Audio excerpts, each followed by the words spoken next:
Welcome everybody to the 12 o'clock show with Mayor Joe. Beautiful day out, not as warm as yesterday.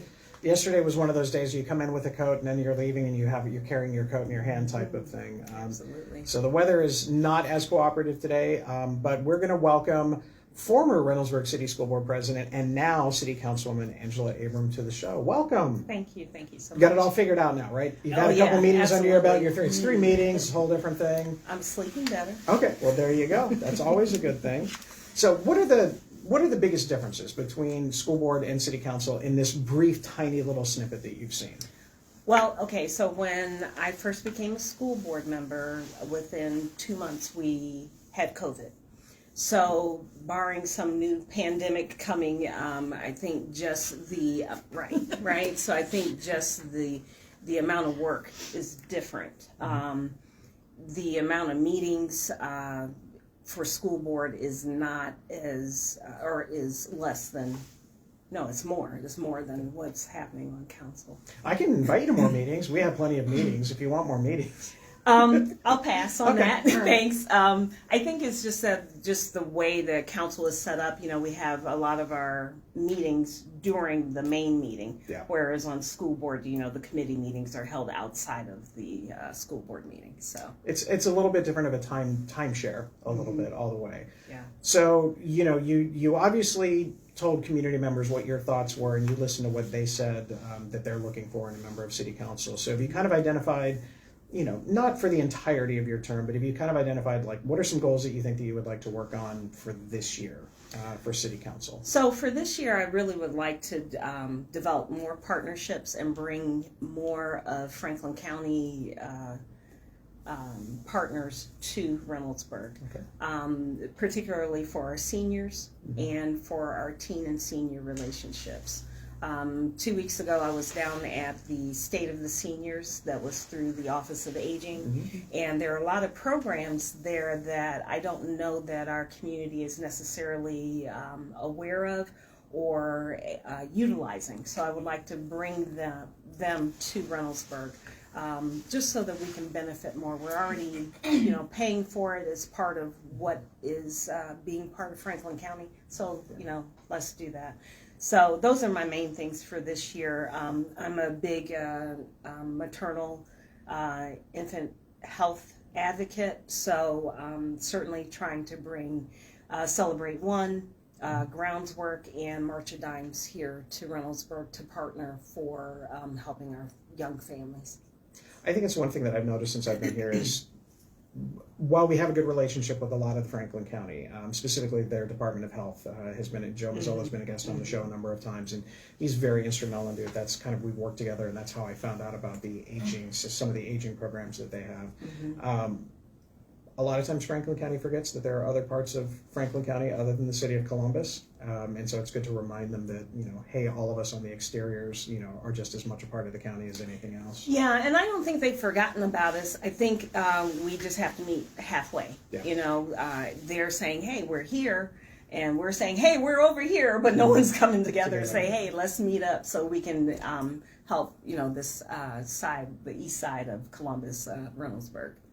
Well, without saying the Tomato Festival, what are some other events that you're looking forward to, you know, being a participant in or witnessing now in your terms of being a council member? Oh, well, as a council member, I look forward to doing so many things with the school district because I can just go and enjoy it as opposed to analyzing it, breaking down things and looking at, you know, so our sporting events, you know, the Marching Pride, you know, our arts shows, you know, whether it's audio or graphic arts. So I really do look forward to that. And then as far as our community events, are we done doing music in a cul-de-sac this year? No, that's what that. Since COVID has gone away, and it was interesting to hear some residents absolutely loved it, and some members of our community were very much not wanting to have, you know, music in the court. So yeah, that's why we do the you know, concerts on the lawn at the Living City House now. So we kind of put it back into that section. Okay. I love music and the arts, so I look forward to having those opportunities in the community. Our Blues and Brews was really fun. Juneteenth with those musical acts was wonderful. So as I think about all the things we do collectively, Diwali, just... I'm looking forward to you helping out planting some on Plant Reynoldsburg Day, planting some plants over at our. We're going to be doing it at the Senior Center this year, so that's going to be a lot of fun. Let's go. It is that is my actually, hands in the dirt. I have been doing that for longer than I've been in this particular position, and it's always fun because I like to think I'm making a difference, and I'm going to pretend that after I come in and plant my particular area, because I've been very territorial. I kind of start in the same area. I'm going to pretend that our arborists don't come in and replant everything. They call it Replant Reynoldsburg Day after us. Okay. But with America 250 coming up, we're going to be doing something a little bit different here at City Hall, and then so we're going to kind of shift over for that over to the Senior Center. But I'll let you know when that is. Okay, I'll look forward to doing it. Now, it's obviously when you're on school board, people know how to get in contact with you. But now that you're on city council, outside of the fact that sometimes you may get stopped at Kroger, which you probably had already had that wonderful experience. If somebody has a question or concern about anything going along in the city, because you're an at-large candidate, you're not just specific to like one little tiny part of it. Yeah, well, yeah, a council member. How do they get in touch with you? What's the best way? Go on the city's website, and I'm Council at Large 1. Yeah. So if you just click on that, it kind of goes through the Reynoldsburg system, so I don't necessarily get it directly. It gets forwarded to me. That way I'm not getting ancillary ads for solar panels and things like that. So, but, if it's from a constituent, it will reach me, and I'll reach back. All right. Those are always good things. Any questions from the audience for our Councilwoman? Other questions in general? Yeah, there's a question about chickens. Oh, that's a good question. Go ahead and ask that question. Just want to know if there's any updates on the status of chicken ownership in Reynoldsburg. I don't believe that nothing, obviously, since you've been here, you haven't seen that one. So, the question at this point is I'll follow up with the city attorney because I know that that's something that's there, and I'll speak out to the president of council, Councilman Paccarel, Council President Paccarel. They typically set the agenda, so if they have something ready to go, we'll put it on there. But thanks for bringing that up. That'll be an interesting thing, the return of the chicken. Yeah. There's always a fun debate. Well, I know you've got a lot of things to go going on, but I do appreciate you coming up. I do want you to just be on for one thing. I mentioned it on Monday night at council. One of our officers is struggling with his health, and so there's going to be an event on, let's see here, just to make sure I get the date, Sunday, March 8th. It's going to be at Kingy's Pizza, which is basically on the side of Canal Winchester, not too far from 33. It's from 12 to 3. If you want to go ahead and show this will be up on there. It's not a good health prognosis, but it is an opportunity to join in with Get Behind the Badge to help support him and his family as he struggles and deals with the issues that are coming up with his medical condition. There's going to be a silent auction. There's going to be a lot of things in there and all of that, but it's an opportunity. They had me at pizza regardless of which, but now when you throw in the cause on top of it, that is something. So I hope you're able to make it to that one. Yeah, I hope so as well. I don't know if we're speaking about the medical condition, but... I'm just leaving it just as medical condition for right now. All right. Just for that we'll one. just try to keep supporting him as a community. Yes, as a community. That would be awesome. All right. Well, thank you very much. We appreciate it. I need to talk about that. Oh, you want to talk about this one? Oh, yeah. All right. I was going to talk about it, but we'll go ahead. Apparently, the spaghetti dinner thing is coming up here pretty soon. As a member of the Reynoldsburg Community Association, I told them that I would bring up information about the annual spaghetti dinner. It's on February 28th. The information's up there. Come on out and enjoy the meal. It is a fundraiser to support the endeavors of the Reynoldsburg Community Association, such as our 4th of July parade, the Halloween weekend, and Christmas on the town. So come on out. Yeah, and isn't there a meeting tomorrow night? There is a meeting tomorrow night. And I know that you have tons of volunteers and you don't want anybody, but if you do want to show up and offer to help, do you have any, where is it located at this time? So it's at the Heartland Bank. Okay. And it's at 6:30, and I certainly want to start bringing the Reynoldsburg Community Association into more community advocacy, such as helping our seniors. So I have some ideas I'll share with them tomorrow. We'll see if they, bite or anything, and we'll take it from there. And with that, I'll say Happy Black History Month. And it's 100th anniversary, as we've it talked is 100 years, and I've lost a lot of people personally in my life, and it does make you think about some of the things that people have had to endure in order for me to just be able to sit here today. So just want to put that out there. Have a great rest of the show. Thank you. And I'll see you in the community soon. And I'd definitely be back on the show sometime in the not too distant future. Okay, so, awesome. All right, well, Thank you very so much. Make All your right. escape. You got it.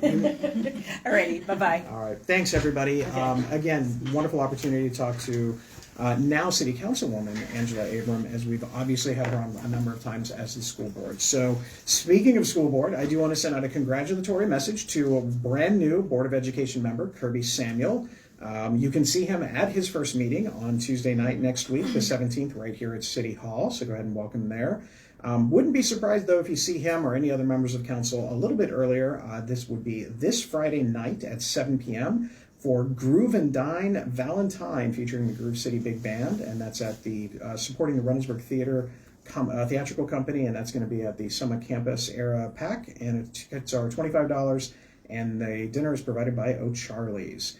As I mentioned again, heading out on Sunday, March 8th to King East to support our officer. There's going to be a lot of different things there. There's going to be a raffle. There's going to be silent auction. There's going to be pizza, and I'm sure there'll be some other beverages there that go really well with pizza as well for those of you out there. If you hadn't noticed, there's been some discussion on social media about road projects. So let's go ahead and talk about a whole bunch of them. One common question that I've seen on social media is, why are we always planning these road projects? Well, to give you an idea, it takes a significant amount of time to plan and organize a road project. So if we were to wait until one road project was completed before we started with another one, you could almost go 2 years plus before you would actually move on to a different road project. And if you hadn't noticed, a lot of our roads need improvement, so we do have to start planning out. As a matter of fact, we have road projects planned out, both small scale and large scale, all the way really right now through 2029. So it's 2026 here, so we do have to update a little bit for 29 and 30. But those are some of the things that are there that we have to look at. Sometimes there are grant requirements that are part of it. So for the Ohio Public Works Commission grant, those have to be done within a certain time period to make sure we maintain eligibility for funding. So we always know we have to do that. Obviously, we'll talk a little bit more about some of the federal funding, but they have their own timeline and their own requirements. So those are other things. And the rest of it is just how much money do we have as a city to go ahead and dedicate for road projects. So there's a balance of all of those different things to kind of make sure that it all kind of works together. Believe it or not, we do try to make sure that projects like potentially this Bryce Road corridor realignment is not going to be something that's going to go on at the same time as what the City of Columbus's project on Broad Street is, or with Wagner Road having an impact on that. We do try and stagger it out to at least put them in different areas. Now, the Broad Street project in Columbus is actually not ours, and just for people to be curious, that's actually 1.5 years behind schedule because of utility organization, because sometimes utility work is something outside of city's control. So I believe actually the company that was supposed to be doing that has filed basically a delay charge on the City of Columbus because of the fact that it has taken so long. So unfortunately, it's not just us, it's a little bit of everything. But to give you an idea of the main roads that we've addressed just within the last few years, Taylor Road and Taylor Road Southwest, Main Street, Wagner Road is in progress, Summit is in the planning stages, obviously Bryce Road is going to be coming up as well.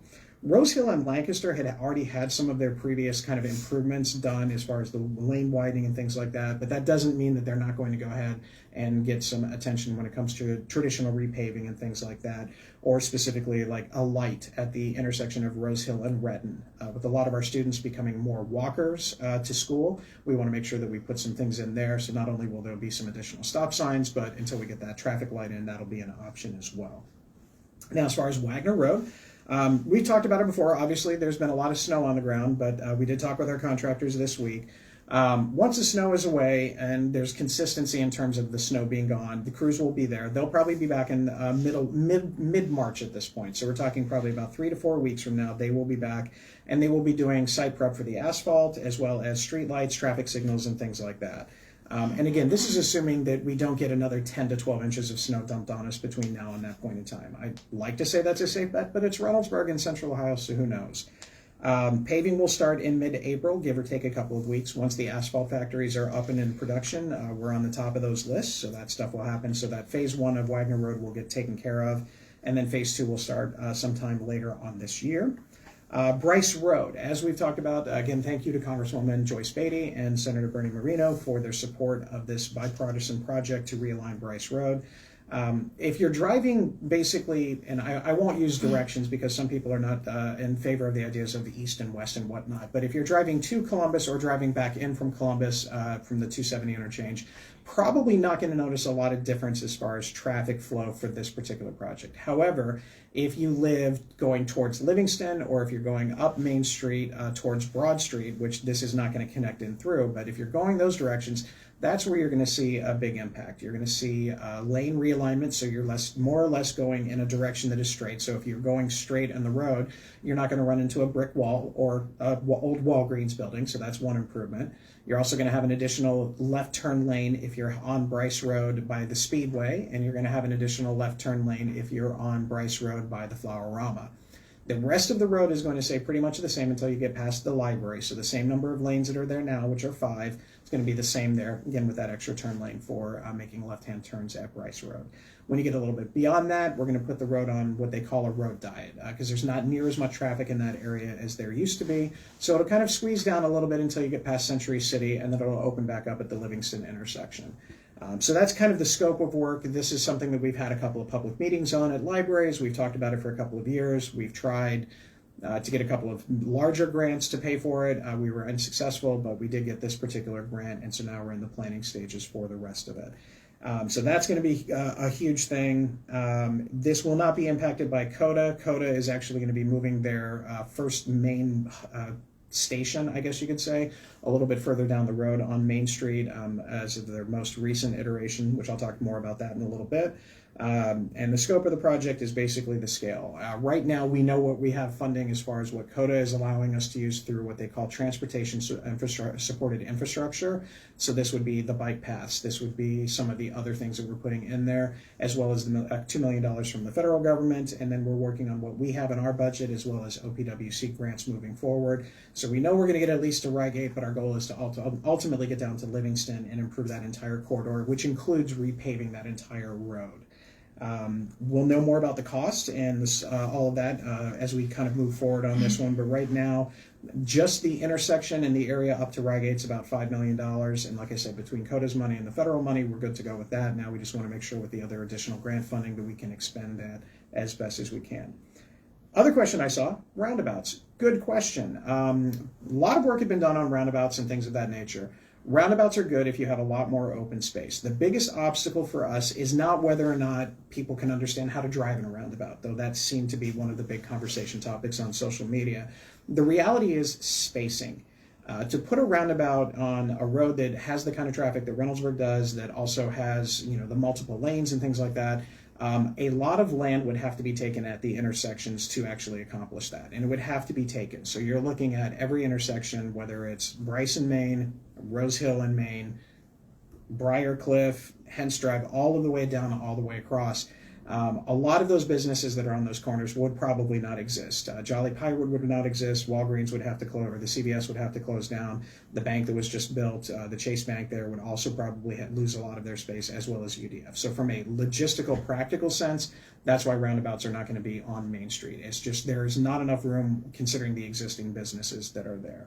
So those were some of the questions and comments that I saw about that. I do have an update on the bus rapid transit line from CODA. It's not a big update. It's just what I mentioned earlier. They are going to be moving where their initial station location is further away from the intersection at 270. There were concerns that we expressed to them, and obviously the Ohio Department of Transportation talked about the fact of how much stacking is going on. So if people are leaving 270 to come into Reynoldsburg, are they going to be stuck in that kind of thing? Do they want to have a little bit more of a workaround on that? There are other updates coming that we're under review right now as far as traffic designs. CODA has been accommodating because we've been very stern in what our desires are for the community as far as whether we're going to be putting additional turn lanes in certain locations, trying to expand and have a little bit more access, both going to the eastern side of Reynoldsburg out in Licking County or the other direction going in to make sure there's more than one lane in each direction. So we are working through some of those things. We hope to have something to share with everyone in the next couple of months as soon as code is at that point where we have something to actually show for the entirety of it. So that is our road updates for the most part. Do we have any questions, comments about roads? Not about roads. Not about roads? All right, then we'll hold on because you never know what I'm going to talk about. All right, so we'll go on with that one. Parks programming, again, Frost Fest or Moderately Temperate Fest is going to start on February 20th, so we've got about a week from that, from 6 to 9 at the Senior Center. There's going to be iceless ice skating, hot cocoa bar, winter crafts, and all sorts of things. Our pickleball court is all taken care of. We're ready to go for that once the weather breaks, so that will be a process. I do not know how long construction lasts. We'll know that as we get a little bit closer. Again, once the weather breaks, they're just getting all the materials and everything ready to go. The perfect world would be before the Tomato Festival, but I also know that we don't live in that world, so I don't know if we're going to get it before then, but I will let you know as soon as I know. I do have some good news to share on Civic Park as well for a status update, because there was a question, I think, also about what's going on with Civic Park. So we have a general idea of what improvements need to come to Civic Park. We've talked about a dog park, expanding the trails, splash pad, kind of like not an amphitheater, but an area for musical performances, and an effort to ultimately bring the Tomato Festival back to Civic Park because it's just more space, which also includes a bridge onto Rose Hill. Next thing is paying for it. We're trying to find ways to pay for it so I don't have to go to the community and ask for a bond issue or some kind of tax incentive for everyone to do it. So we're actually doing some other things for that, specifically the property taxes for some of the new townhome communities in Reynoldsburg on Rose Hill, Wagner Road, anything that may eventually come at Lancaster for that apartment complex that would be there, as well as funding from the medical marijuana facility. All of that stuff is going to be wrapped up to help provide funding specifically for Civic Park. So once we start acquiring those funds, then we know we can do what we're going to try and do with that and phase it in as we go through. Any questions about that so far? No, we've got some questions though when you're ready. Oh, absolutely. Go for it. So you were talking about plants earlier. We have Yes. a question. Is there any way to improve the landscaping or plant flowers at the Y? We can talk with the Y. That is their responsibility to do it, but we're pretty good landlords and all that. But yeah, to make sure that they have pretty colorful flowers and things like that, yeah, we can definitely talk with them on that one. Any update on what's going into the old TGI Fridays? No, but the good news is this. We know that there is a restaurant that is being pitched. We don't know other than it is an Americana restaurant. We know that it is down between two locations. It is between us and a location in Polaris. The nice thing is they haven't announced it at Polaris either. So I think what they're looking at this point in time is they're waiting to see, what the weather breaks and things like that. So when they make their decision, they can move. So that's what it is. Believe me, if I knew, I would be more than happy to share that with you. Again, we were just talking about that yesterday, but that's a great question. Last one for now is why are there blue lights on Main around the Harbor Freight area? I don't know if they're blue lights or if they're just the LED lights that are out there that may be there, unless there's something specific with that. That's right on the borderline between Reynoldsburg and Columbus, but I'll check that out and see if there's anything specifically for blue lights. I think it might just be the way that the LED lights look in the evenings. But that's an interesting question. You're going to drive down there tonight, aren't you? I am going to. All right, so we have that. Other things, the snow's on the ground, and I get it, but let's talk about some fun things going on. Councilwoman Abram did mention a couple of things about kind of like the concerts on the lawn and the music aspect of it. So we are in the process of scheduling those events going on in June, but those are great things to have at the Livingston House. In July, we have would you say it's a more robust, a more food truck festival, a little bit bigger than usual? What would you say to that? For the food truck festival in July. We're going to have a couple more trucks or a couple more things. We're going to work at that. We're working at that? Yeah, we are. Right.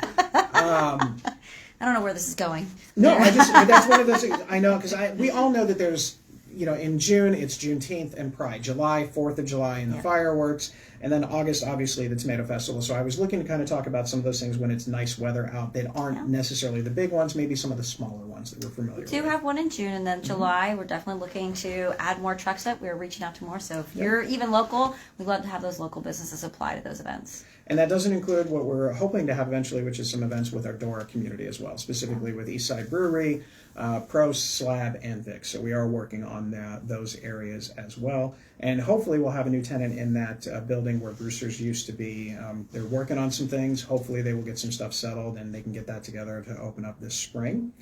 As far as our green tomato thing, I was happy to share with council that if you have not participated yet in the food composting program, there is still time. You are still able to. And basically just about 2 months, we've gotten about 2,400 pounds of food waste so far, which has been phenomenal. It's a relatively simple process. Call the city. You can come and pick up your bucket. There's 9 bags in there. When you fill your bucket, you take it over to Spangler Park, over basically through the entrance on Livingston, and drop things off.